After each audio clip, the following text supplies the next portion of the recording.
Bueno, pues buenas noches a todos, a todas, a todes. La Asociación Iberoamericana de Docencia Universitaria les damos la más cordial de las bienvenidas. Es un placer verles en este espacio nuestro que hemos titulado Tertulias Académicas, la cuarta temporada, que le hemos titulado Camino a Santiago, porque esperamos encontrarnos en Santiago de Compostela el próximo año. Y bueno, pues hoy tengo el honor de presentar a la doctora Ivonne Ramírez de la Universidad de San Francisco Javier de Chuquisaca, de Bolivia, quien coordina la tertulia titulada Políticas Inclusivas y Prácticas Educativas, Retos y Desafíos. Bienvenidos y bienvenidas, Cristian Camilo Mateus, Pérez Mantilla, Mariana Nasuti, Joyce Natalie Velasco y tenemos también el gusto de contar con su presencia de Gabriel Mérida, quien nos brindará un espacio artístico necesario en estos territorios académicos. Pues una vez más, les agradecemos. Muchas gracias por estar aquí a todos y a todas. Y pues les invito a los asistentes a ponerse cómodos para escuchar las voces, las reflexiones y los saberes que serán compartidos en esta noche y que serán con toda seguridad muy significativos. Bueno, le cedo la palabra a la doctora Ivonne Ramírez. Adelante, por favor. Bien, muchísimas gracias. En primer lugar, pues Alicia Rivera, ¿se escucha? Tengo la- Perfectamente. Ahora sí, perdón. Muchas gracias a la profesora Alicia Rivera, con quien tengo el gusto de participar de una red que nos aúna a los hermanos iberoamericanos. Es un placer realmente haber compartido experiencias para poder construir un material bibliográfico que conjunciona todos nuestros intereses, nuestros sentipensares y estas co-creaciones que hacen a los grupos colectivos, espacios de sentirse en familia. Pues muchas gracias a IDU México por esta invitación a las tertulias académicas internacionales 25-26 en su cuarta temporada y esperamos realmente recorrer el camino a Santiago desde otra manera, ¿no? Académicamente, seguramente será un camino histórico que esta vez se lo haga desde las sendas de la academia, de la investigación. Y bueno, en esta ocasión queremos hablar de las políticas inclusivas y las prácticas educativas, estos retos y desafíos frente a un escenario de cambios a tiempos posiblemente más esperanzadores en términos de aportar a la política pública de inclusión educativa social y hemos traído esta vez a la presentación a participantes que para nosotros es un placer también tenerlos en el aula, Cristian Camilo Páez, Mateus de la Universidad del Rosario en Colombia, junto a la profesora María Pérez Mantilla de la Universidad de Atacama, Chile, que posiblemente está todavía un poco demoradita porque se encontraba en pleno tránsito.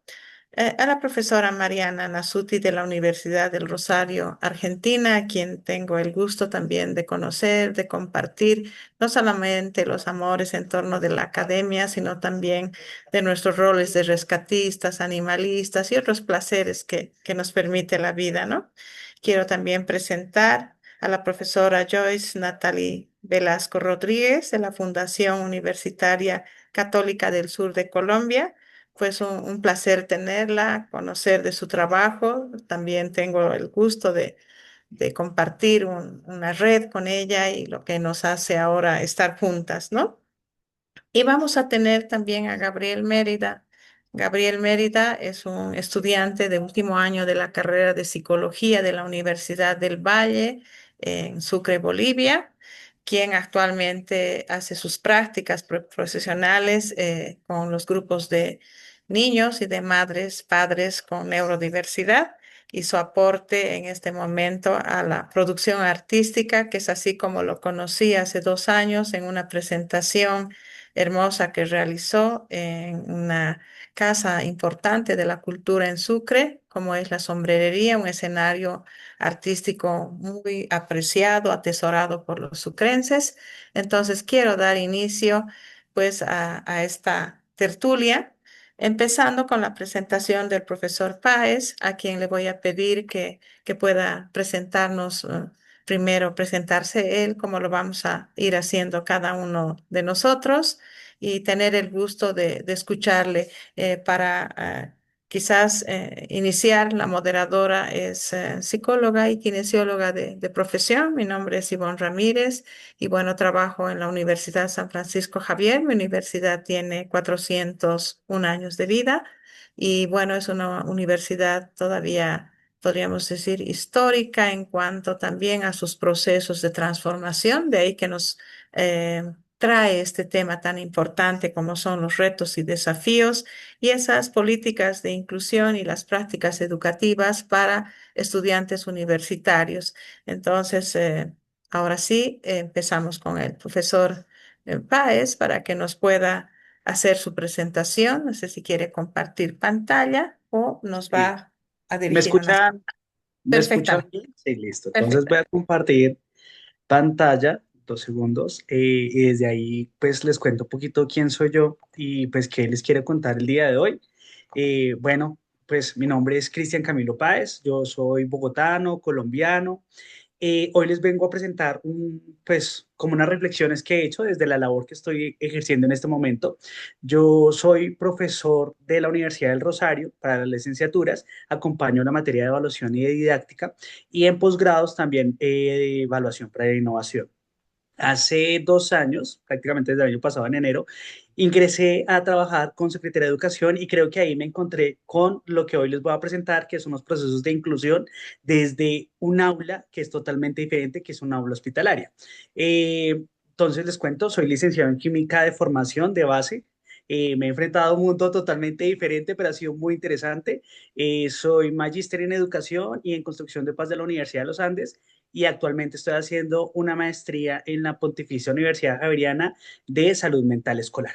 Entonces, pues voy a empezar con mi presentación para ser juicioso con el tiempo, para no exceder los minutos y poder tener nuestra discusión. Entonces, la presentación que hoy les quiero contar es un poco mi experiencia como profesor y es la inclusión desde un aula hospitalaria de salud mental. Pero para ello y con el ánimo de la charla, quería contarles un poco en Colombia qué se habla de inclusión, porque pues también es pertinente qué se habla del Estado desde la inclusión. Hay un documento que esta presentación la puedo compartir para que ustedes la puedan observar, que se llama Inclusión y Equidad hacia la construcción de una política de educación inclusiva para Colombia. Yo compartía con Mariana un espacio que hicimos de un trabajo interuniversitario donde le contaba que el concepto de inclusión en Colombia le está apostando a muchas miradas y es lo que les quiero contar precisamente hoy. Este documento nos cuenta que en Colombia se van a presentar la inclusión de personas de diferente índole. Ahorita les voy a mostrar cuáles son los conceptos de inclusión, que creo que eso también le apunta cómo nos pensamos la escuela y qué es incluir para nosotros, ¿no? Eh, este documento está en base a la Agenda 2030, los ODS, la Constitución Política de nuestro país y la Ley General de Educación. Hay dos cosas que quiero compartirles aquí que me parecen muy interesantes y son los PIAR, que son los Plan Individual de Ajustes Razonables, que implica que cada profe en el aula de clase se piense un programa particular para ese estudiante que queremos incorporar al aula. No es hacer actividades que él esté aparte, sino que él cumpla también con las cosas que pues requiere el curso en el que está haciendo pues su grado, octavo, noveno y demás. Y hay algo también que se llama un diseño universal para el aprendizaje, que implica que yo reconozco la diversidad de los estudiantes dentro del aula de clase. No solo voy a generar una clase particular para ese estudiante. Y en ese sentido les voy a contar algo y es, en Colombia, ¿cuál es la población que se debe vincular desde esa perspectiva? Y aquí pues vamos a abrir un poco el campo porque empieza la discusión a girar en otros índoles y es lo que les voy a contar el día de hoy. Primero nos habla de niños, niñas y adolescentes, jóvenes y adultos que tengan diversidad de características, intereses, posibilidades, expectativas a lo largo de la trayectoria educativa. Nos pone el énfasis en que pues son todas las personas que estén en el sistema educativo del país y que requieren un acompañamiento especial y se sientan vinculados. Grupos étnicos nos hablan de discapacidad, ajustes razonables, de vulnerabilidad social y económica y de grupos y comunidades que han estado discriminadas, porque hay algo interesante en este documento y es que se plantea que la inclusión de los diferentes actores del país es un proceso de inclusión hacia la construcción de la paz. Es decir, este documento también emerge después de un diálogo de paz que se hizo, de unos documentos que implican que la educación forme para la paz. Y la idea es pensarse poblaciones que se sientan vinculadas desde lo social, desde lo físico y desde lo mental. En ese sentido, voy a plantearles hoy un ejercicio práctico porque siento que cuando vamos a hablar de educación necesitamos saber, bueno, esto cómo se está trabajando, cómo se está planteando.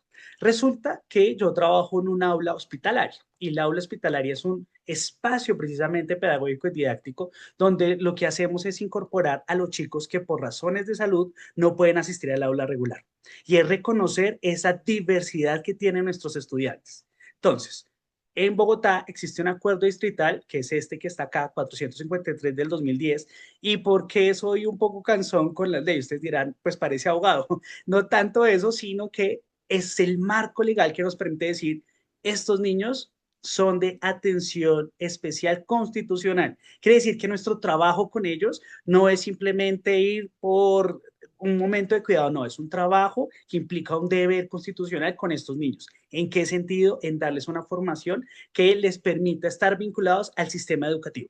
En Colombia y en Bogotá, pues están vinculados a los sistemas distritales de formación.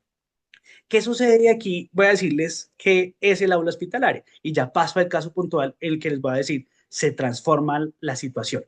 La aula hospitalaria es un espacio de apoyo pedagógico y didáctico, como les decía, para niños que se encuentran por razones de salud sin la posibilidad de asistir a las aulas regulares. Entonces son niños que pueden padecer de cáncer, enfermedades huérfanas, trasplante de médula espinal, muchas situaciones. Pero vamos a enfocarnos donde yo trabajo y esta llamada de pensarnos la educación de otra manera y por las necesidades actuales que tienen nuestros estudiantes, no solo dentro de una aula hospitalaria de salud mental, sino en las diferentes instituciones y es una preocupación que me gustaba ahorita, como decíamos al inicio, una preocupación latinoamericana e incluso mundial y es la salud mental de nuestros niños, niñas y adolescentes. Resulta que yo trabajo en una unidad de hospitalización donde se busca estabilizar sistemas de emergencia de riesgo psicosocial para niños, niñas, adolescentes que requieren acompañamiento psiquiátrico, psicológico y terapia ocupacional. Entonces nosotros ingresamos a ser parte de un proceso que implica la formación de niños en unas condiciones muy particulares y son a nivel socioemocional muy complejas.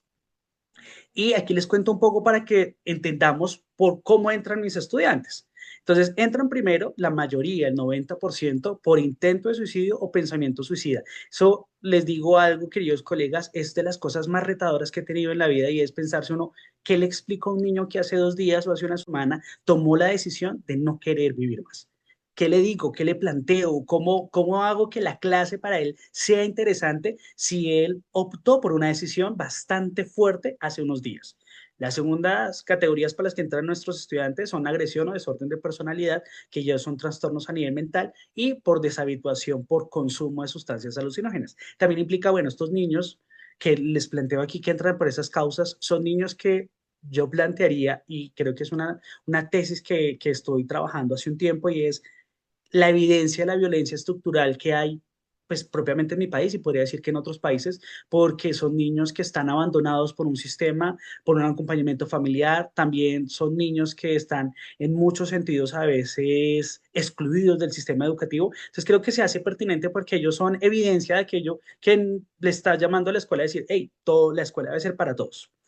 Frente a eso, les cuento un poco entonces qué pasa en el aula de clase, cómo es una clase en una aula hospitalaria. Y es, primero, caracterizo a mis estudiantes, los conozco. Y los conozco no desde la condición por la que entran, sino desde sus sueños. Ay, perdón, se me pasó la diapositiva. Entonces les pregunto cuáles son sus sueños, qué quieren hacer, porque desde ahí me enfoco, desde una visión de profundidad.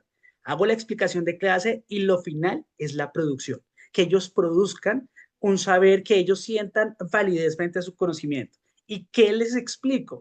Pues precisamente yo creo que una búsqueda de pensarse temas transversales de trabajo. Hablamos de qué es un ecosistema, de cuáles son los mitos, de las mujeres artistas después de la conmemoración del Día de la Mujer, ¿cierto? Y uno diría, bueno, estos temas, pero entonces, ¿cómo se unen a los temas conceptuales de la educación formal? Pues precisamente se unen en dos situaciones: competencias ciudadanas, que es una obligación de formación en nuestro país, y competencias socioemocionales. Entonces aquí veo que el centro conceptual ya no es simplemente concepto, sino es aquel acompañamiento que requerimos hacerle a nuestros estudiantes.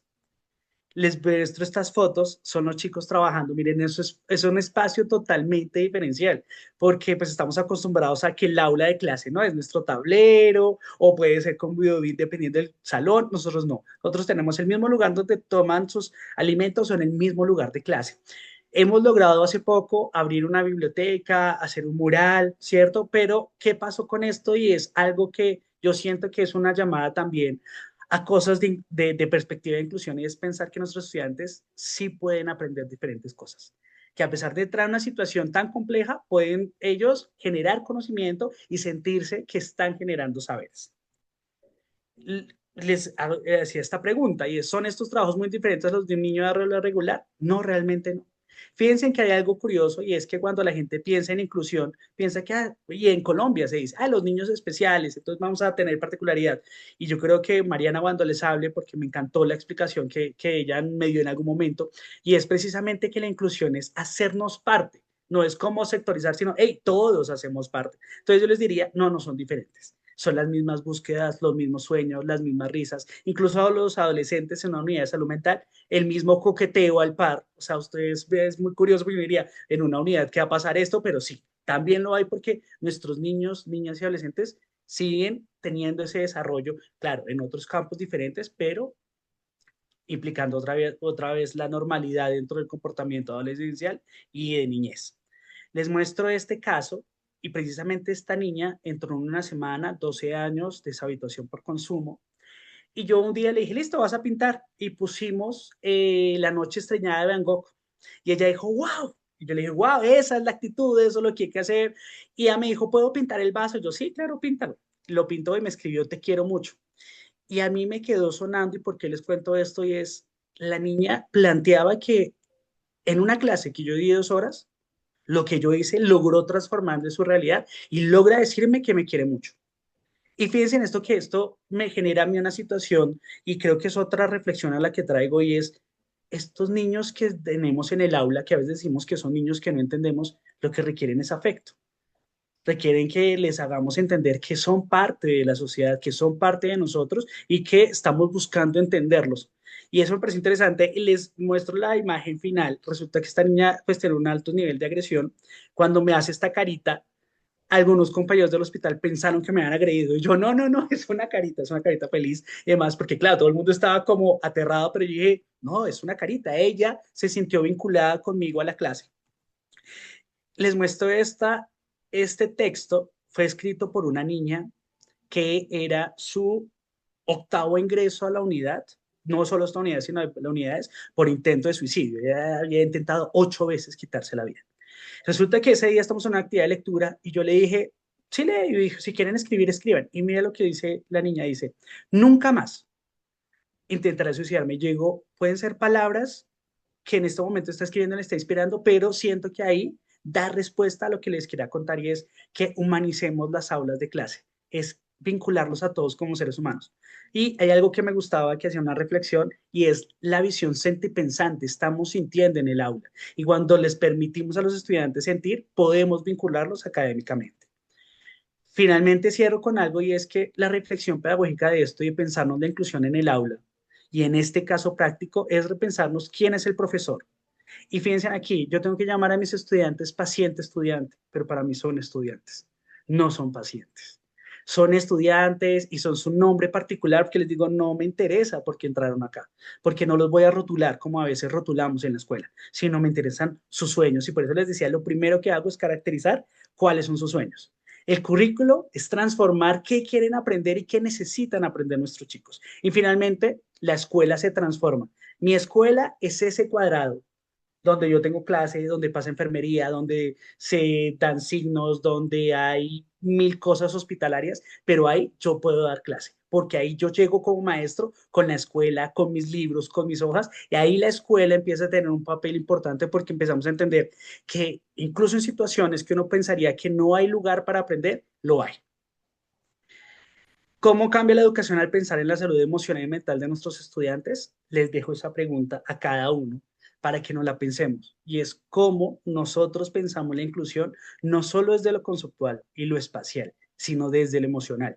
Y es reconocer que nuestros estudiantes actualmente, post pandemia, tenemos un reto y es que piensan totalmente diferente. Y también necesitamos incluir niños que en este momento están viviendo diagnósticos de TDAH, de depresión, de ansiedad, porque los estamos señalando y demás, y pues la sociedad y la escuela debe acercarlos y permitirles que ellos se sientan vinculados.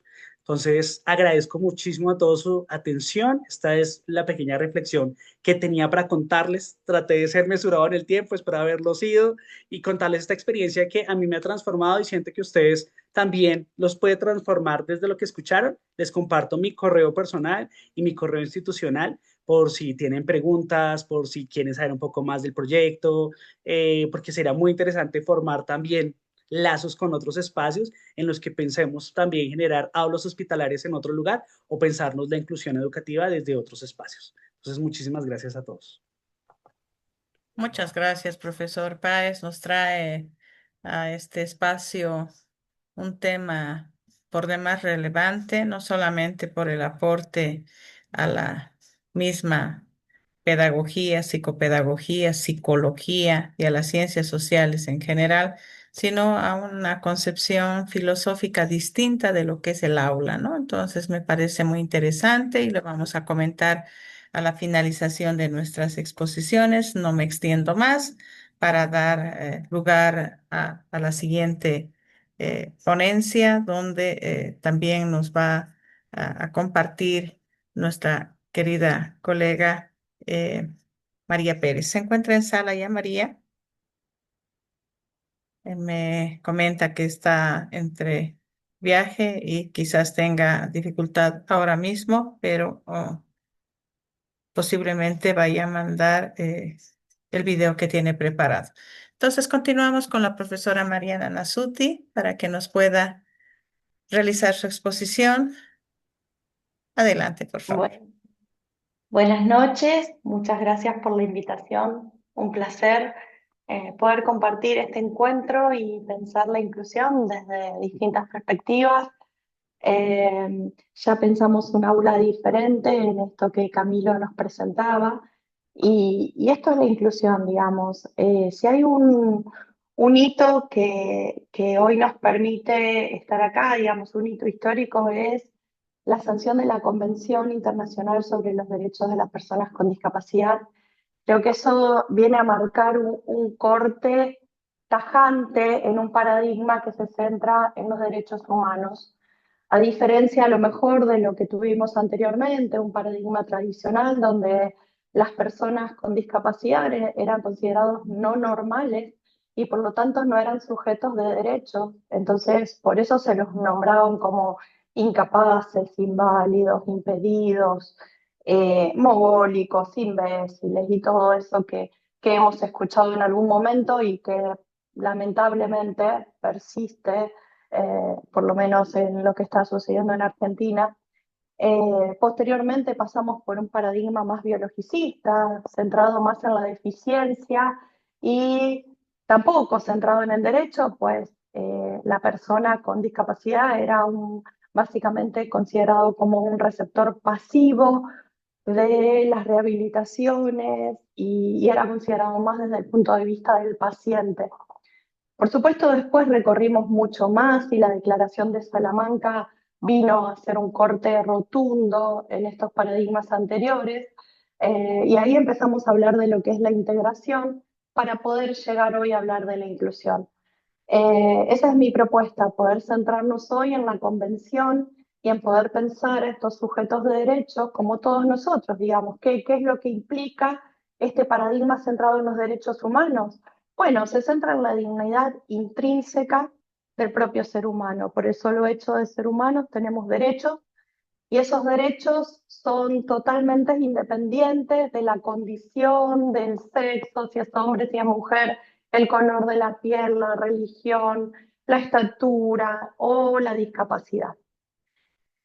Entonces, desde allí vemos que la convención no solo regula, sino también que nos permite pensar la inclusión como un proceso dado sin un final, ¿sí? Como un proceso que lo que prioriza es la participación real y la búsqueda de diferentes prácticas que garanticen esa participación. Concretamente, la convención en el artículo 24 lo que nos llama a pensar es una escuela inclusiva. Y allí todos los estados partes fueron garantes de una educación inclusiva. Entonces, con este hito, lo que sucede con las escuelas es que se vuelven instituciones de puertas abiertas. ¿Qué es lo que pasa con esto? Digamos, la escuela se abre al ingreso de toda la población estudiantil, de acuerdo a su edad, pero también se abre a la comunidad. Entonces, hablar de inclusión no solamente implica el hablar cerrados en las escuelas, porque si no, no podríamos estar pensando en esta experiencia de las aulas hospitalarias, que también son inclusión. Entonces, justamente lo que se piensa cuando hablamos de inclusión en el ámbito escolar es fomentar la consolidación de redes de apoyo. Entonces se empieza a articular y se empieza a armar una red de apoyo con otras áreas, con distintas incumbencias, para posibilitar un abordaje integral. Entonces ahí nos estamos centrando en una política del cuidado hacia la niñez, hacia la adolescencia y, por qué no, también pensar en la adultez, dentro de la protección de los derechos de los niños, niñas y jóvenes con discapacidad. Entonces, este trabajo en red permite construir redes sociales, no las redes virtuales, pero sí redes sociales donde no solamente está la escuela, sino también está toda la comunidad y donde además también se produce una vinculación sostenida e institucional, tanto por áreas gubernamentales, no gubernamentales, como por los equipos de apoyo. Entonces ahí se empieza a dar una red de trabajo cooperativo. Yo soy psicopedagoga, mi formación de base es psicopedagoga, soy magíster en neurociencias aplicadas a la educación, entonces estoy en la intersección entre la salud y la educación y me ha tocado estar de los dos lados, digamos, por un lado como asesora en proyectos de inclusión en escuelas, pero también, y eso es lo que hago diariamente, desde lo clínico, armar proyectos de inclusión para que los pacientes puedan formar parte de una institución y puedan ser educados con la misma calidad y la equidad que cualquier otro alumno. Entonces, en esta red de apoyo, en donde mi rol sería formar parte de los equipos externos, las instituciones se sostienen entre sí, hay una continuidad en el trabajo, hay coherencia en el desarrollo y sobre todo en los principios, los valores y los procesos que se realizan para promover una educación inclusiva. Yo les decía antes que la inclusión es un proceso continuo y sin final, donde la búsqueda es permanente, donde buscamos permanentemente cuáles son las prácticas más adecuadas para poder incluir a la diversidad del alumnado. Y ahí pensamos también en la participación. ¿Por qué? Porque Paradigma de Integración ya también pensaba en cómo incluir o cómo integrar en aquel momento a los alumnos a la escuela. Pero era más a modo de tratemos de que encaje sin hacer una modificación sustancial del sistema. El paradigma de inclusión viene a promover todas las modificaciones que sean necesarias en pos de que la persona con discapacidad pueda acceder a una educación de calidad y con equidad, es decir, igual para todos. Entonces ahí tenemos que empezar a identificar cuáles son las barreras que obturan tanto el aprendizaje como la participación. Para eliminarlas, para pensar distintos apoyos, para poner fundamentalmente énfasis en grupos de riesgo o de exclusión, los grupos de fracaso escolar. Entonces ahí lo que se hace es empezar a trabajar y adoptar medidas para que estas personas tengan más presencia, más participación y éxito dentro del sistema. Entonces, esta postura es un eje fundamental, la del trabajo colaborativo, me digo, pero esto implica también hacer tiempo, tener un equipo coordinador, tener disponibilidad para dialogar, poder llegar a acuerdos, aclarar, ¿sí? O actuar todo el tiempo en relación a qué entendemos por.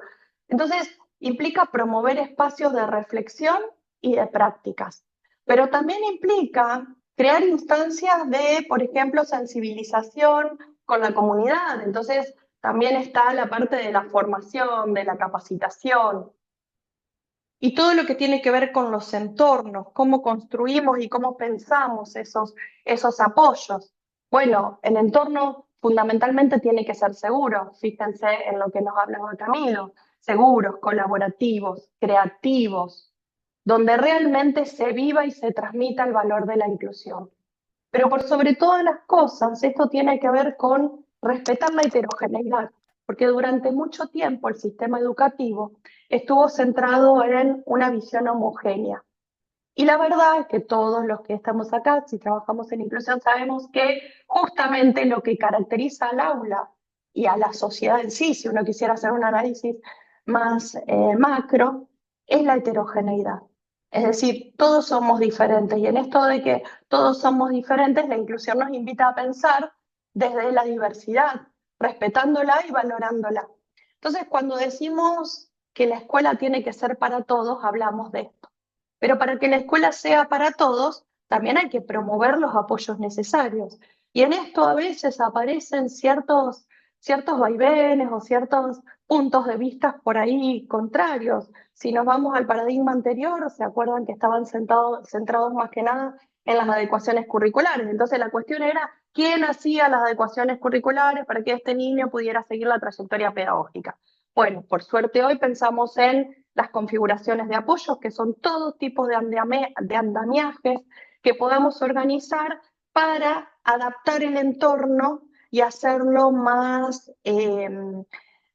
inclusivo, más participativo. Entonces, los apoyos, esos que pensamos, se piensan en conjunto con la persona.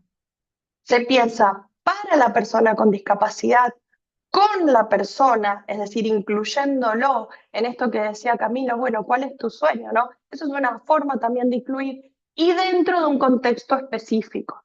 Muchas veces traemos, sobre todo en Latinoamérica, ¿no? Nos creemos que lo que existe en otros continentes es mucho más rico, entonces extrapolamos prácticas y a veces no sirven. ¿Por qué? Porque la educación se da dentro de un contexto y el aprendizaje es un aprendizaje. Hay que pensarlo dentro del contexto. Entonces, cuando pensamos esta educación para todos, estas configuraciones de apoyo, ahí necesariamente desde el área clínica tenemos que pensar en relación al diagnóstico. El diagnóstico durante mucho tiempo fue un estigma y fue aquello que se presentaba como una descripción cerrada de la persona. Bueno, desde este paradigma lo pensamos como un puente, es decir, como una brújula que nos va a ayudar para pensar cuáles son los ajustes necesarios, individualizar esos ajustes y hacerlos razonables en función de esa persona en particular. Esto es lo que decimos cuando hablamos de personalizar la enseñanza.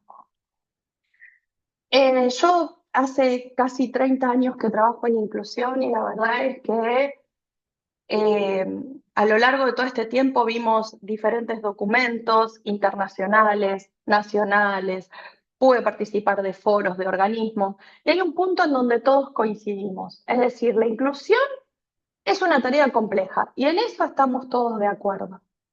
Ahora, es una tarea compleja, pero que requiere un cambio urgente. Y ahí me voy a permitir hablar de qué estamos viviendo hoy por hoy en Argentina. Lamentablemente, hoy discapacidad en Argentina está en emergencia. No sé cuántos saben de esto, pero realmente hoy fue un día particular, con una gran movilización a nivel nacional, y por eso quiero traer acá este tema, porque la Argentina durante muchos años fue un horizonte ético y pedagógico, y hubo mucho trabajo y se sigue haciendo un gran trabajo apostando colectivamente a la garantía de los derechos para aprender, para desarrollarse y para participar en la sociedad de todas las personas con discapacidad.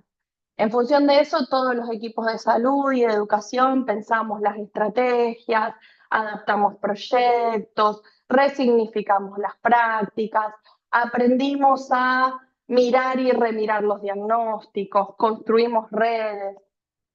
No fue fácil, no lo sigue siendo, no hay recetas, pero sí hubo algo en común. Y en esto, por eso hablo de Argentina en particular, que es lo que conozco. Siempre hubo voluntad, siempre hubo compromiso y por sobre todas las cosas hubo una gran convicción de justicia social.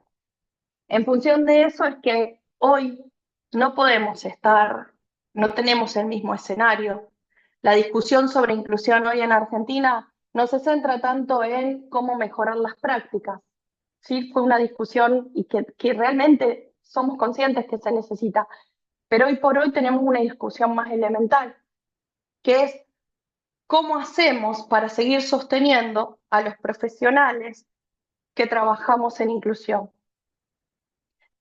Con esta discapacidad en emergencia que tenemos, no hay inclusión posible si los equipos empiezan a desgranarse. Nos están pasando que los equipos se desgranan, entonces no tenemos docentes de apoyo, los acompañantes terapéuticos, los fonoaudiólogos, los transportistas, los psicólogos, los psicopedagogos, los trabajadores sociales, todos estamos insertos dentro de muy malas condiciones laborales, con mucha falta de reconocimiento y mucho desfinanciamiento. Entonces, todos estos pilares, todos estos aspectos erosionan los pilares que sostienen el derecho a la educación y a la salud. Por lo tanto, no se trata de un problema individual, sino se trata de pensar la estructura. Porque si quienes garantizamos, quienes trabajamos como garantes de estos derechos de las personas con discapacidad, no podemos seguir haciéndolos, entonces esos derechos en la práctica dejan de existir, por más que estén escritos en todos los papeles. Entonces, hablar de inclusión hoy por hoy implica hablar de esto, porque sin las condiciones laborales de quienes trabajamos en pos de la inclusión, si no lo trabajamos y no lo debatimos y no lo ponemos en la mesa, estamos vaciando de contenido el problema de la inclusión o la temática de la inclusión. Entonces, no podemos pretender construir escuelas, comunidades inclusivas y al mismo tiempo desvalorizamos el trabajo de todos los que trabajamos día a día en inclusión, poniendo en juego la creatividad, el conocimiento y la sensibilidad. Por lo tanto, defender los derechos de los profesionales de la salud y de la educación también implica defender el presente, pero por sobre todo el futuro, porque sin trabajo en inclusión no vamos a tener futuro de un gran caudal de personas. Entonces, hablar de inclusión no es algo vacío. Yo entiendo que a lo mejor siempre me escuchan hablar de la práctica inclusiva y de las herramientas inclusivas, pero realmente hoy me parece importante poder pensar que la inclusión no se negocia, que no es un privilegio, que no se puede medir en términos de gastos, sino que simplemente, y por suerte, y gracias a Dios, y por mucho terreno conquistado y muchos derechos conquistados, es un derecho humano. Entonces, no habrá inclusión posible si no hay condiciones, si no se garantizan estas condiciones. Y levantar la voz, como lo estoy haciendo, no es simplemente una queja, sino que es un acto de responsabilidad colectiva, donde solamente pedimos lo justo y donde si se debilitan estas condiciones de trabajo, no podemos defender a aquellos que tienen menos voz que nosotros. Así que bueno, yo les agradezco este espacio. Me parece que la inclusión hay que pensarlo desde lo macro y desde lo micro. Entiendo que siempre hablé de lo micro, pero agradezco la oportunidad de poner esto en juego porque realmente nos están desgranando y en esta construcción colectiva, que fue la base y fue el pilar para pensar una educación inclusiva, hoy no lo estamos pudiendo llevar adelante. Así que muchas gracias por permitirme la participación. Muchas gracias, estimada Mariana. Creo que su presentación muy interesante porque ya lo había mencionado, va de lo micro a temas que tienen que ver desde lecturas del modelo social de la diversidad, discapacidad, considerando esta como una construcción histórica, política, donde se subalterniza, se domina y se excluye a una población, designando de alguna manera un sujeto de dominación a este estudiante, a esta familia. Y también interesante destacar en clave de la problemática no individual, sino social y compleja de la inclusión educativa. Bueno, finalmente, Ana María Pérez tuvo dificultades y vamos a inmediatamente irnos con Joyce. Adelante, por favor, estimada Joyce. Bueno, muchísimas gracias. Como tú lo has mencionado, mi nombre es Joyce Velasco, soy rectora de Fundación Universitaria Católica del Sur. Soy médica y cirujana de la Universidad del Cauca, magíster en docencia universitaria y doctoranda en ciencias de la educación, candidata a doctorado. Más allá de ello, soy madre también, madre soltera. Y también padezco de una discapacidad física, el cual me invita también a mirar diferentes aspectos de la inclusión y que desde la experiencia personal he podido llegar a todas las partes e instituciones donde he elaborado. Es importante tener en cuenta que la inclusión tiene varias líneas. Si bien estamos hablando de lo cognitivo, de la parte qué sé yo, de un autismo, de un síndrome de Down, de una parálisis cerebral, de un Asperger, que hoy en día es tan común y que cada vez se va evidenciando. Existe también la salud mental por el otro lado, que va con depresión, que va con ansiedad, que va con las crisis familiares, que van con las crisis económicas y va a la inclusión por género.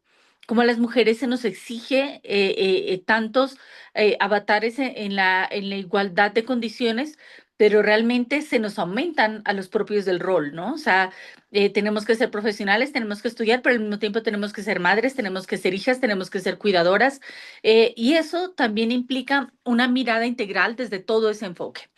En ese sentido, compartirles cómo desde esas diversas formas de concebirse la inclusión interculturalmente también, digamos que la universidad se encuentra en Nariño, la región sur de Colombia, pero somos una pequeña Colombia donde acuden personas raizales, morenas, campesinas, indígenas, transeúntes de muchos países, y eso también implica una conciliación de saberes entre todas las culturas y que también las otras personas no se sientan excluidas del entorno, del contexto, donde a bien voluntaria o involuntariamente están conviviendo.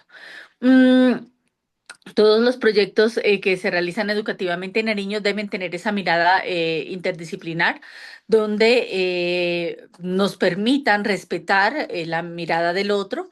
Desde la parte de género, por ejemplo, en la universidad se dan facilidades para que las mujeres teniendo hijos o bebés ingresen con los bebés a clases.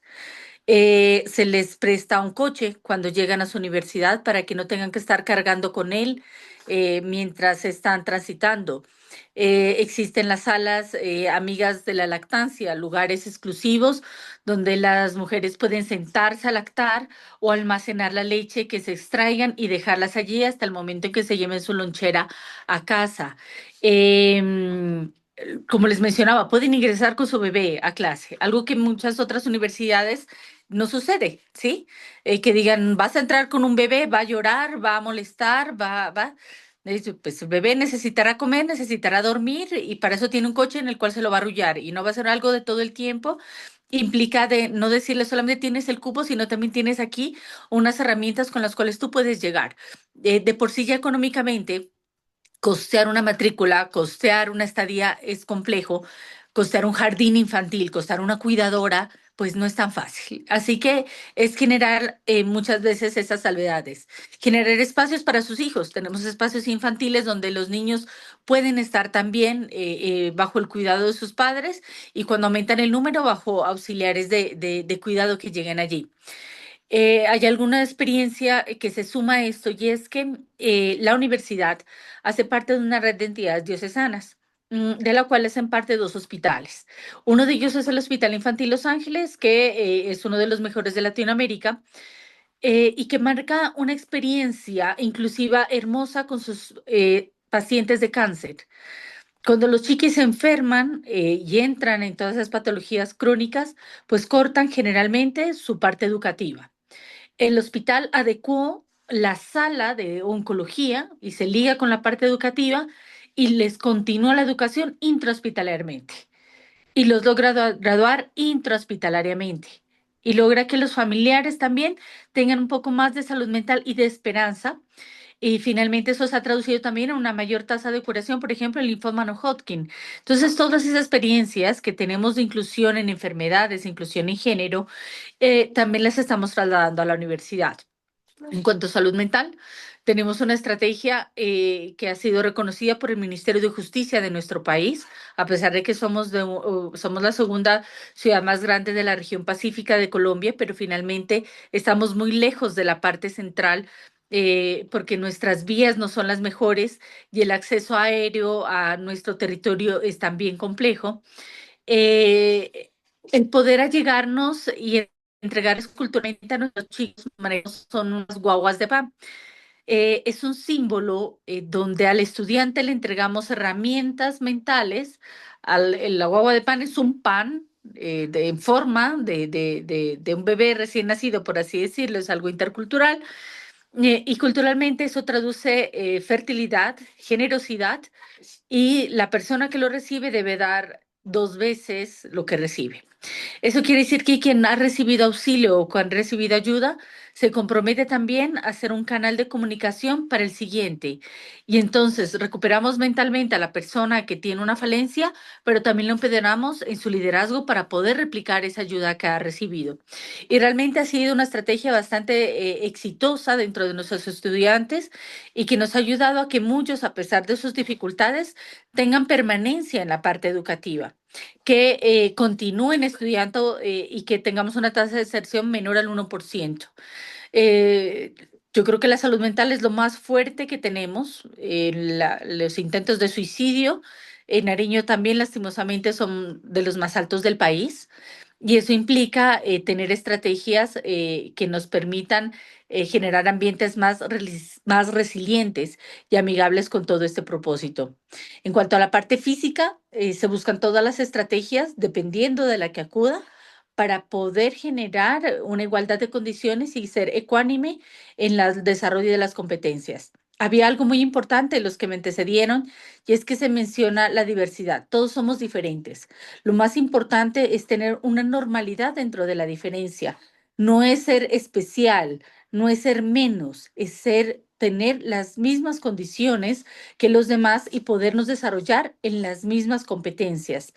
Es solamente buscar las estrategias, buscar los caminos y lo hacemos de forma continua para que nuestros estudiantes se sigan desarrollando y de la misma forma puedan replicar esas herramientas con las cuales han sido acogidos en la universidad y lo pueden hacer en la parte socialmente. Creo que el tiempo es corto, yo creo que ya voy los 12 minutos. Quería traerles como esos cortos ejemplos de cómo estamos manejando, de cómo concebimos inclusión y de cómo generamos políticas y programas que están teniendo resultados aquí en Colombia. Muchas gracias.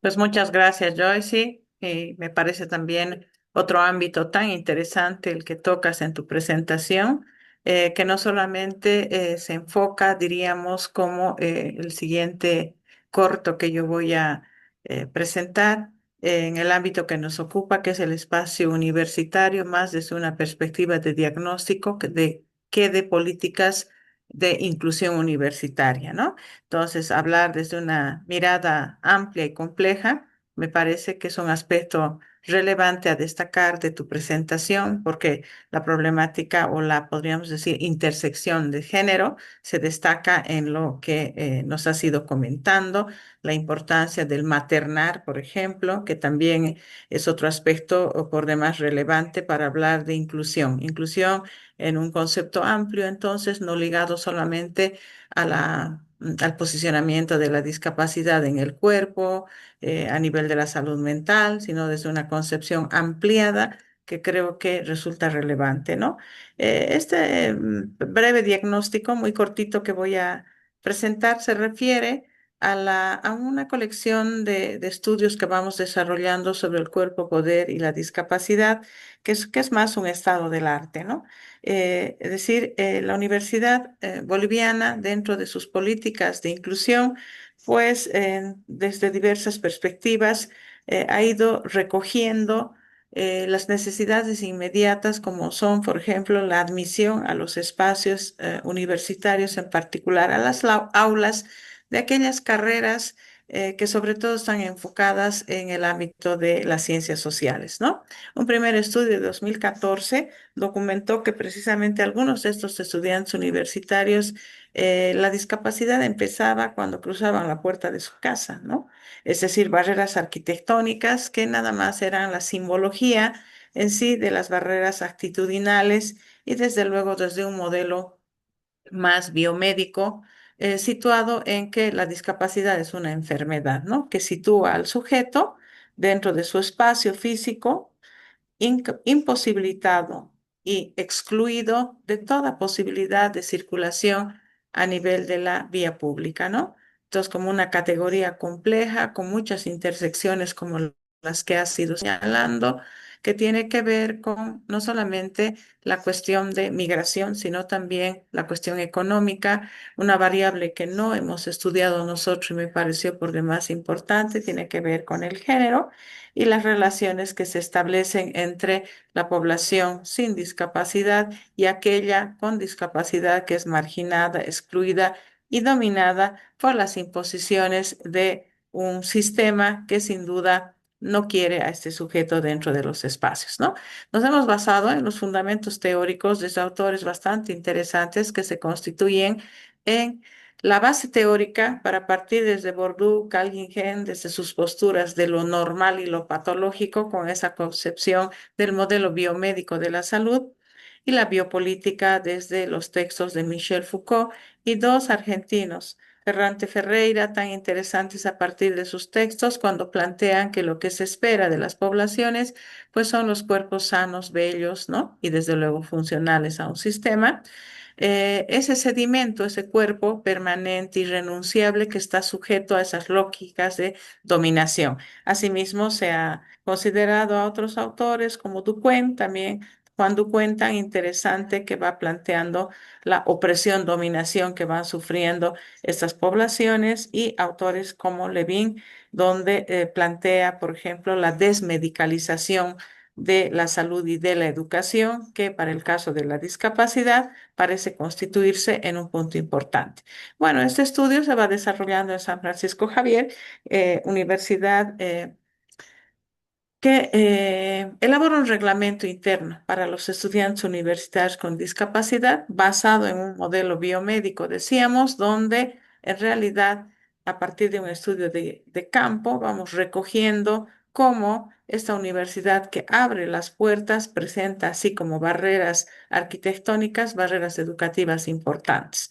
Dentro de esos desafíos está precisamente el superar esos componentes que tienen que ver con un sistema de educación que además de las barreras físicas también tiene barreras tecnológicas y desde luego barreras metodológicas de cómo ese docente se aproxima y se acerca a lo que planteaba algún momento la profesora Mariana cuando habla de las configuraciones y desde luego las adaptaciones curriculares que en su concepto ampliado van a tener que ver y verse reflejadas en lo que tendrían que verse reflejadas en lo que es la matrícula de ingreso y luego la matrícula de egreso. Pues del año 17 al 21 hemos tenido 111 estudiantes con discapacidad, de los cuales el margen de graduación prácticamente llega apenas a un 1%, ¿no? Es decir, que durante las diferentes gestiones, acá hay apenas una estadística de la cantidad de mujeres en relación a los varones que van ingresando en los diferentes periodos, pero además las áreas que también son interesantes de analizar, porque al parecer las ciencias sociales son aquellas un poco más elásticas para poder flexibilizar este tiempo distinto de esa heterogeneidad que tenemos dentro del aula, seguida de las carreras sociales, y veremos cómo en las económicas y las ingenierías esto baja bastante, ¿no? Entonces, en el análisis teórico lo que hemos podido ver que nuestro reglamento y nuestras actuaciones están marcadas dentro de un modelo biomédico, ¿no? No hemos logrado atravesar hacia una concepción desde el modelo social, y más bien considerar que los estudiantes son objetos de compasión, que nos dan mucha tristeza, que nos causa admiración dentro del análisis que se hace sobre todo a los actores del estamento educativo, ¿no? Muchos problemas que atraviesan estos jóvenes que se reflejan en la necesidad económica, la demanda de mayor atención, de ayuda y de políticas que les permitan esa inclusión efectiva a partir de un reglamento que les abre sin duda las puertas, pero que en determinado momento esas puertas nuevamente se cierran cuando estas barreras actitudinales, sobre todo, y de la tecnología, van a hacer que este grupo pues sea sujeto, podríamos decir, de beneficencia y objeto de asistencia, pero no sujetos de derechos. Entonces acá surgió una frase bien interesante con la que cierro, en la cual dice, pues sálvese quien pueda, ¿no? Están abiertas las puertas, pero luego dentro de la universidad, sálvese quien pueda, porque de estos 111 estudiantes que han logrado ingresar a lo lapso de 5 años, hemos tenido un nivel de graduación de 1. Bueno, brevecito, quería compartir con ustedes esa presentación con la intencionalidad justamente de mostrar nuestra Bolivia diversa y la necesidad de los retos y desafíos que tenemos en cuanto a la política pública en mi país sobre lo que es la inclusión educativa universitaria, que va a enfrentar seguramente en futuras reformas universitarias un tema que me trae ahora a este escenario, ¿no? Quisiera dar la palabra quizás a los que nos escuchan, alguien que quiera participar comentándonos algo de las presentaciones. Para mí ha sido un enorme placer recibir 3 ponencias tan interesantes desde ámbitos pocas veces explorados, como el aula en los espacios hospitalarios, las políticas de inclusión planteadas por la profesora Mariana a partir de lo micro y lo macro, que sin duda acompaña también las políticas, en este caso públicas, que junto con las transformaciones que van sufriendo los estados en los diferentes países traen consigo aproximaciones excluyentes y discriminatorias como las que han ido planteando desde el modelo social de la discapacidad, y sin duda la última ponencia que nos presenta Joyce con una mirada ampliada de la inclusión educativa desde una perspectiva que va más allá del cuerpo y la mente, ¿no? Sino la inclusión desde una perspectiva de las intersecciones que tienen que ver con los factores y las determinantes en realidad sociales de las poblaciones que recibimos en los espacios universitarios. Entonces, en esta última parte cedo la palabra a nuestros asistentes para que en voz de ellos podamos recoger algunos comentarios, criterios acerca de las presentaciones que hemos tenido el día de hoy. Igual pueden escribir en el chat si alguien no quiere hacer uso del micrófono. Adelante, por favor. Anita, adelante la profesora Navarro de Colombia, adelante luego Juan Pablo de Bolivia. Adelante, Anita. Muy buenas noches, querida Alicia, Ivonne, Joyce, Juan Pablo, los ponentes esta noche. Muchas gracias por sus presentaciones. Es un espacio muy interesante donde podemos aprender desde diversas miradas en torno a la inclusión. Y yo quería plantearles la siguiente pregunta, teniendo en cuenta los planteamientos que ustedes han hecho desde diferentes perspectivas, ¿ustedes consideran que es posible que la inclusión se pueda constituir en un proyecto ético político y si es sí, ¿por qué? O no, ¿por qué? Esa sería mi pregunta. Bien, muchas gracias, Anita, y vamos a ceder la palabra a nuestros ponentes. Por favor, adelante, profesor Camilo. Profesora Ana, me parece una pregunta muy interesante y precisamente voy a sostener algo que pasa con la visión de inclusión en nuestro país. Y es que la inclusión, también lo comentaba la profesora Joyce cuando hablaba de las condiciones sociopolíticas de nuestra nación. Pensarse en la inclusión en Colombia, y por eso les planteé el documento inicial, responde a esa construcción social de incorporar a otro tipo de poblaciones que han estado segregadas de la educación. Entonces aquí, lamentablemente digo, que es lamentable, a veces pensamos que se inventan cátedras. Entonces, la cátedra de historia, ahorita va la cátedra de ciencias de competencias socioemocionales, la cátedra de afrocolombianidad, como si meter una clase fuera incorporar a las poblaciones. O pasó en los colegios, digamos aquí hablo desde los colegios del distrito, se buscó que todos los colegios recibieran niños que así los nombran de inclusión, y hay acompañamientos de psicopedagogos, pero como nombraba la profesora Natalie y la profesora Mariana, no hay suficiente personal. Entonces, creo que tu pregunta es si hay una perspectiva política y social que Colombia, yo siento que nos encantan los documentos y están muy bien escritos. Si uno lee la Ley General de Educación, uno dice, qué ley tan hermosa, pero que se cumpla es otra cosa.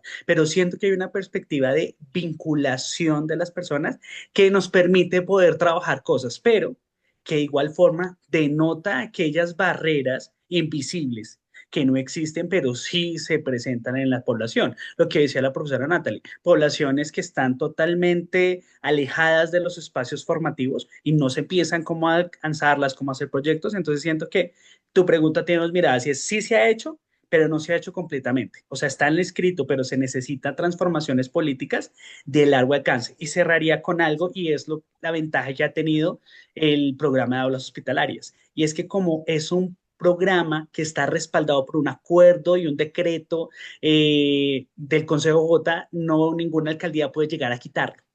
Entonces, desde el 2010, sea el alcalde que sea la administración, que se tiene que respetar el programa. Ese es el problema, que muchas perspectivas educativas dependen del gobierno de turno, no son programas de Estado. Y al ser no programas de Estado, pues llega el gobierno de turno y si hay una perspectiva que le interese o no le interese, que es lo que nos contaba Mariana, yo creo que te va a hablar, le deseo la palabra en ese sentido, pues simplemente se quita. Y es una mirada política de cómo observamos la ciudadanía. Y yo siento que tu pregunta es totalmente interesante porque es cómo somos ciudadanos y qué nos hace ciudadanos partícipes de la realidad social y cómo formamos para que ellos puedan ser partícipes de la realidad social. Gracias, Bien, Cristian. muchas gracias. Seguimos con la profesora Nasuti. Adelante, por favor. Bueno, agregando algo a lo que decía Camilo, yo creo que es posible. Lo que está pasando en Argentina nos tiene desorientados porque a mí me parece que es posible siempre y cuando tengamos las reglamentaciones internacionales. Es decir, hay un punto que es sumamente importante. Los países partes de esas reglamentaciones internacionales tienen que hacer cumplir la ley. Lo que nos está pasando en Argentina es que el presidente desechó esa reglamentación vigente y bueno, el Congreso la volvió a aprobar, la aprobó y quiere que salga adelante, pero está trabado, le decimos acá, ¿no? No se hace efectiva. Entonces, lo que sucede acá creo que es una excepción. Creo que la mirada del diseño universal viene a aportar mucho. Creo que por ahí tenemos un gran camino. Cuando digo diseño universal no lo hablo en relación al aprendizaje, sino más bien en la accesibilidad. Creo que las reglamentaciones están, nos tenemos que hacer valer de esas reglamentaciones, hay que conocerlas muy bien. Me parece que nos falta mucho por recorrer y creo que las barreras más fuertes son las barreras ideológicas. Creo que ese es el gran desafío que tenemos como sociedad, derribar esas barreras ideológicas, porque para las otras barreras ya tenemos más herramientas. Las ideológicas nos están obturando bastante el proceso de inclusión. Gracias, Mariana. De nada. Bien, muchas gracias, Creo que ética y políticamente es un tema que además debe ser analizado a la luz de la sociología, la filosofía y otras ciencias que sin duda nos van a permitir tener una aproximación teórica, porque las universidades han trabajado desde un plano práctico, las instituciones a nivel estatal también en este momento nos exponía, Mariana, la situación que con preocupación vamos observando a nivel de la Argentina y que inclusive muchos otros países pueden haber en algún momento tenido retrocesos frente a esa mirada justamente del funcionalismo y de la manera capitalista en que se ve este tema. Entonces, política ideológicamente, sin duda que es una problemática de responsabilidad social para todos nosotros, ¿no? Es una responsabilidad pública. Bueno, vamos a Digo, escuchar al licenciado Juan Pablo Aguilar. a Adelante, ver, por favor. Muy buenas noches a todos. Justamente me parece interesante el punto en general de varios de los temas que han presentado. Igualmente como una persona con discapacidad, que también se ha sido difícil el transcurso de mi vida en particular, a lo largo incluso de la vida, ¿no? Que todavía ha sido con algunas dolencias, en este caso físicas y al mismo tiempo un tanto mentales a nivel psicológico, ya que en el problemática de que justamente somos normalmente los marginados o en este caso los que nos llamamos los del montón, porque somos en realidad a veces un grupo excluido y a veces que nos toman a veces como algo raro y justamente en las problemáticas no solamente de barreras arquitectónicas o la problemática de las enseñanzas, sino es que ya también entre los grupos sociales que en común hay en la sociedad en general, aún sí somos un poco errados en esa cinemática que nos convierte básicamente en un grupo eh, apartado, básicamente. Y es por eso que, bueno, los que, bueno, tal vez sabrán un poco más del tema sí nos sentimos a la vez un poco más arraigados y a la vez también frustrados y en mi particular caso, psicológicamente también tengo unas ciertas perspectivas tanto de estados de ansiedad y a la vez de depresión, que igualmente a lo largo de mi vida, bueno, en mi adolescencia, también sí me idealicé un tiempo en la temporada de esto, el tema de los suicidios. Y pues bueno, mi mentalidad ahora es diferente. Pero en estas situaciones hay que eh, generar un desarrollo más amplio en el cuestión de las brechas que justamente los distintos tipos de leyes que incluso se den en la discapacidad, quedan algunos vacíos que pueden estar habiendo en la sociedad, ¿no? Y justamente, eh, perfectamente como dijo incluso la doctora Ivonne, en el caso de las universidades, que estas personas, este grupo de personas con discapacidad entran y, como dijo bien, sálvese quien pueda. Y esa es también una problemática, ya que justamente no sabemos exactamente qué hacer en el momento de incluirnos en un aprendizaje a nivel grupal, ¿no? En cierta manera, ya sea en distintos tipos de carreras que nos podríamos dificultar, sí o no, a distintos tipos de discapacidades que hay básicamente en el mundo, tanto físicas, mentales y psicológicas que pueden haber en estas circunstancias de la vida, de verdad, que incluso yo viví justamente los diferentes tipos de sociedades que también estuve en hospitales y clínicas de tanto evaluaciones, en este caso de mi caso, que es la discapacidad de mis piernas, que justamente nací justamente un mielomeningocele, que básicamente es hidrocefalia y que se llama el mal de la espina bífida y pues si no fuera por circunstancias mayores, en este caso también mi vida sería estar en silla de ruedas. Incluso actualmente, por mi parte sí, me superé, pero sí fue difícil tratar este tipo de situaciones, ya que hay brechas en las que justamente muchas personas incluso me dijeron que no podía y muchos ejemplos más me dijeron que no vas a poder o te vas a lastimar, te vas a hacer daño y terminé lográndolo gracias a la fuerza de voluntad que uno tiene realmente en la vida, realmente de superarse. Gracias. Gracias, licenciado Juan Pablo. Sí, un caso más, un ejemplo más nos plantea a partir de su historia biográfica que estos se constituyen más en logros personales, en una experiencia vívida individual, familiar, y no una política pública, ¿no es cierto?, que los respalde y tal y como nos ha explicado a lo largo de su experiencia de vida. Yo sí quería hablar para ir cerrando esta parte y pasar a un momento también Cultural. bastante lindo de nuestra sesión. Por favor, Así adelante. es.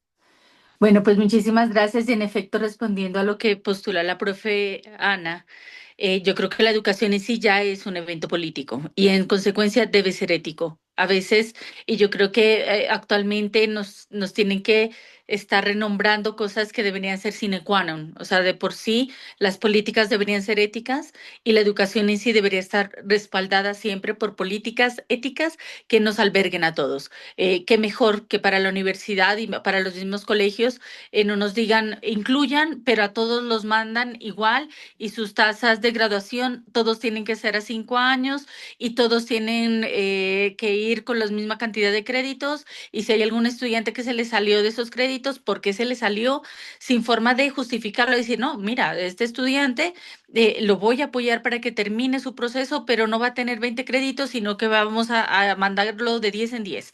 O exígeme a mí que curricularmente arme una ruta de inclusión dependiendo de las dificultades que pueda tener el estudiante o otros potenciales que yo pueda hacer que él mejore ciertas potencialidades por un lado, mientras fortalezco lo disciplinar por otro.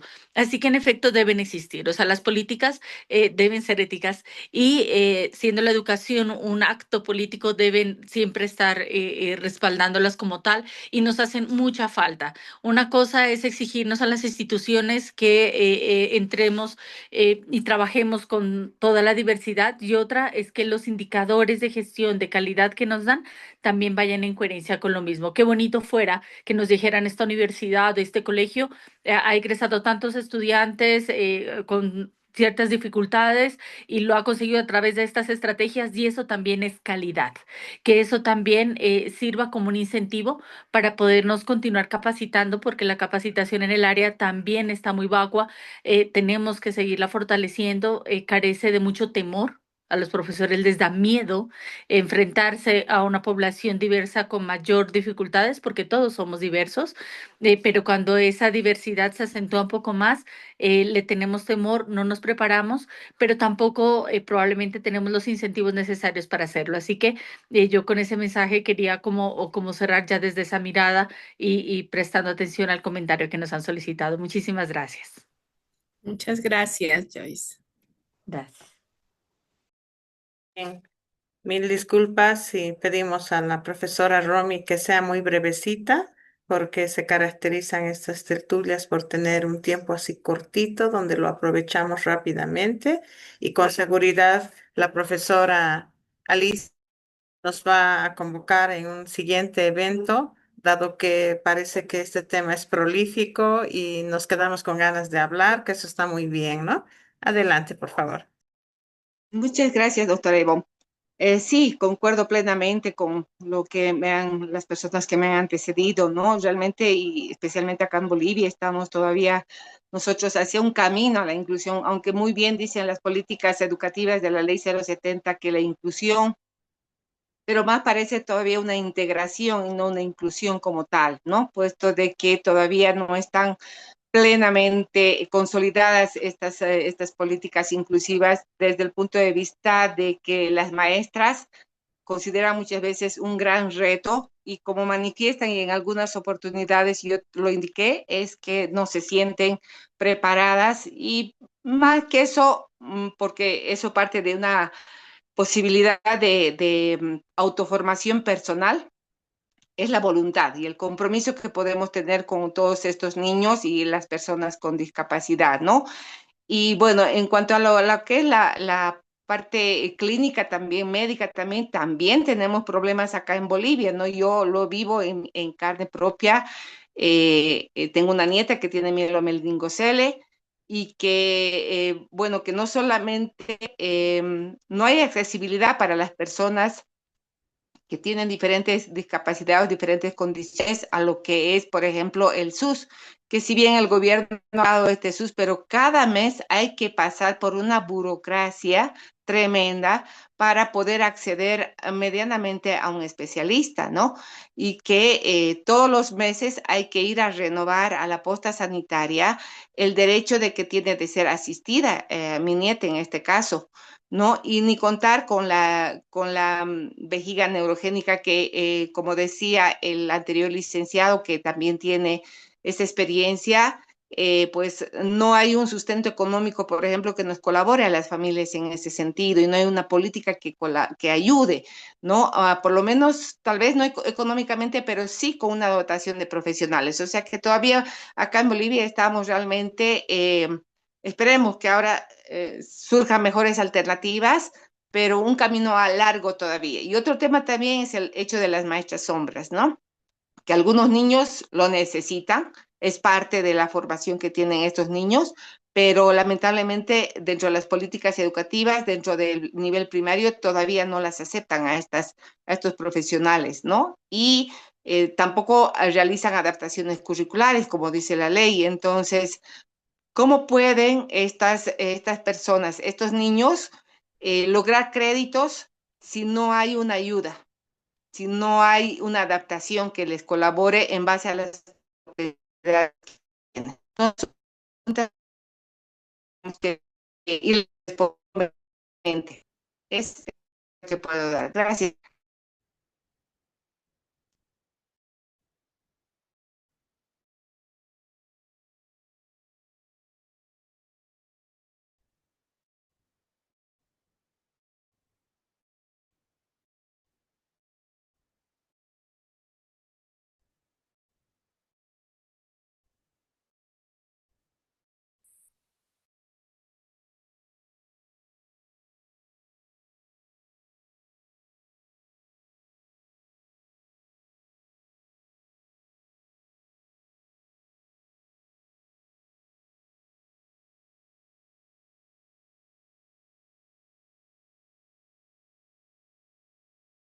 He quedado un momentito sin conexión. A Gabriel que pueda por favor presentarse. Adelante, Gabriel. Hemos tenido un corte, ¿no? Sí, no entendí Parece qué que estaba pasando, sí. Sí, sí. parece Ahora que sí. estamos de vuelta. Adelante, por favor.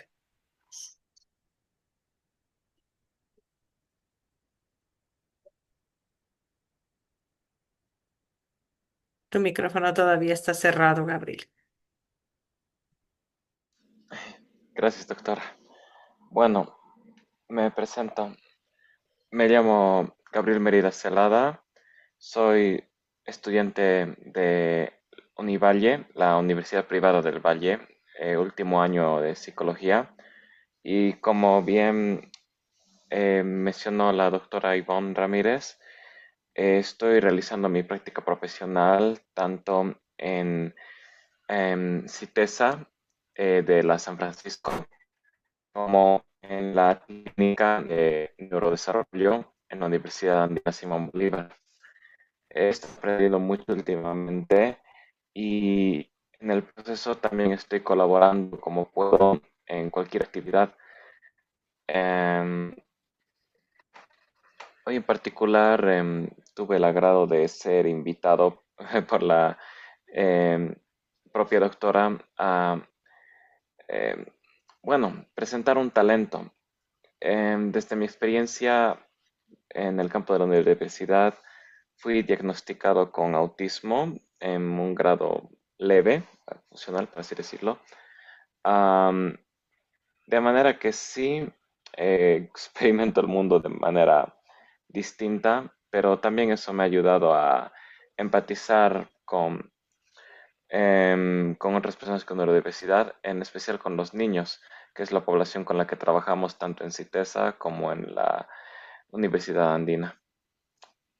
Bueno, he grabado una pequeña presentación donde les muestro mi talento. Espero que les guste. Voy Muchas a gracias, compartir la Gabriel. pantalla. Muchas gracias, Gabriel. Quisiéramos quizás evangelizarnos también con eso que a usted le gusta y podría, por favor, compartirnos el nombre de este tema que usted va a interpretar. Claro, antes estoy autorizado para compartir pantalla, ¿no? Sí, creo que sí. Lo tengo igual Ya, bajado el video, no sé. ya.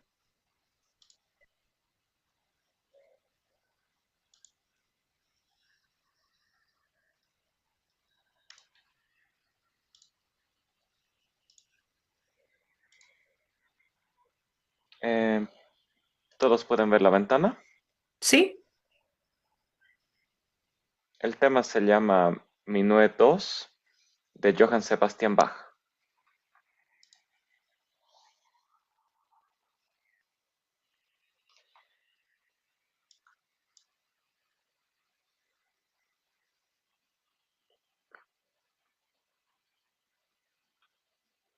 no estamos escuchando el sonido, no sé si me pasa a mí, Sí, solo a mí. voy a revisarlo. Ya.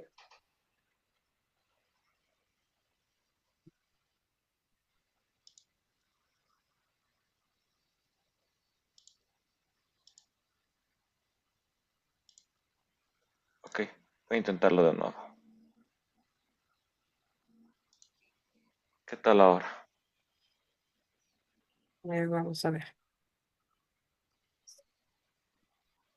No, todavía no. Un minuto. Voy a comprobar algo.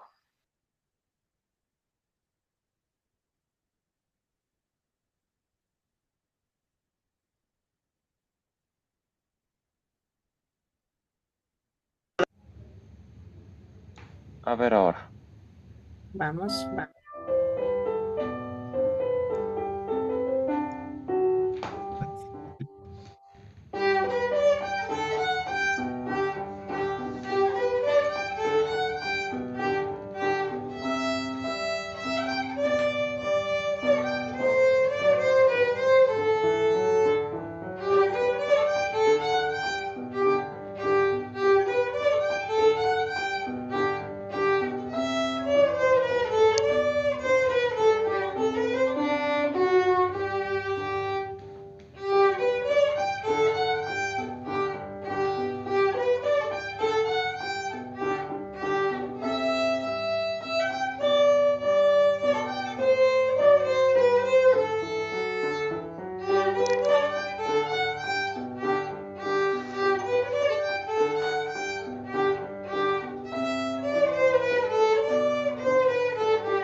bueno, espero que les haya gustado. He estado observando sus reacciones y significa mucho para mí que les gustara. Gracias. Y gracias, doctora Ivonne, nuevamente por esta oportunidad. Ha sido un honor. Para nosotros algo muy especial y muy contentos. Me acordaba de haberlo conocido a Gabriel hace 2 años en un salón, como les había comentado. Y miren, 2 años después tengo la dicha de tenerlo con nosotros, con la familia del instituto, en las universidades que él ha ido mencionando. Nos enriquece mucho su presencia, nos hace muy felices saber que podemos ser mejores personas cada día, creciendo como institución. Y bueno, agradecerle una vez más a la profesora Alicia, a todos ustedes, amigos, profesores que esta noche nos han acompañado, a Juan Pablo por estar acá, también es una presencia especial, lo hemos tenido como estudiante y ahora nos satisface verlo como profesional. Y a todos ustedes agradecerles, invitarlos ojalá a un próximo encuentro. Y nuevamente, buenas noches para todos, una noche completamente llena, plena. Gracias. Gracias por la Muchas invitación. Gracias. gracias. Buenas Muchísimas noches. Muchas gracias. Feliz gracias. noche a Gracias. todos. Gracias Muchas a todos. gracias. Podemos Gracias. verlos de nuevo. Obrigada e boa noite a todas. Muchas gracias. Buenas noches. Gracias, buenas